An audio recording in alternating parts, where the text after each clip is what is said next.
लोकसभा निवडणुकी आधीच्या तारखा जाहीर झाल्यावर सर्व पक्ष आता उमेदवार जाहीर करत आहेत। भाजपची आता 5वी यादी जाहीर झाली असून त्यामध्ये महाराष्ट्रातील 3 जागांच्या उमेदवारांची नावे समोर आली आहेत। भाजपचे माळशिरसचे विद्यमान आमदार राम सातपुते यांचे नाव आहे। जी दुसरी नावे आहेत त्यांची उमेदवारी कायम ठेवण्यात आली आहे। यामध्ये एक कलाविश्वातील मोठे नाव बॉलिवूडची प्रसिद्ध अभिनेत्री कंगना रनौतची ही उमेदवारी जाहीर करण्यात आली आहे। कंगना रनौतला हिमाचल प्रदेशमधील मंडी मतदारसंघातून उमेदवारी देण्यात आली आहे। मंडी लोकसभा मतदारसंघात आता काँग्रेसच्या प्रतिभा सिंह विद्यमान खासदार आहेत। ही जागा आपल्याकडे घेण्यासाठी भाजपने कंगनाला उमेदवारी देत मोठा डाव खेळला आहे। कंगना ही कायम आपल्या वक्तव्यामुळे चर्चेत असलेली पाहायलाच मिळते। दरम्यान भाजपकडून याआधी 20 उमेदवार जाहीर करण्यात आले होते, त्यानंतर आज 3 उमेदवार जाहीर करण्यात आले आहेत। भाजप महाराष्ट्रात 48 पैकी 23 जागांवर लढणार आहे। त्यामुळे रुपेरी पडदा गाजवणारी ही अभिनेत्री लोकसभेच्या रिंगणातून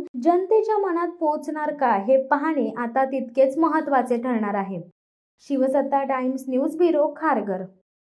दे धडक बेधडक वृत्त देणाऱ्या आपल्या शिवसत्ता टाइम्स न्यूज चॅनलला लाल बटन दाबून सबस्क्राईब करा आणि बेल आयकॉनला क्लिक करायला विसरू नका।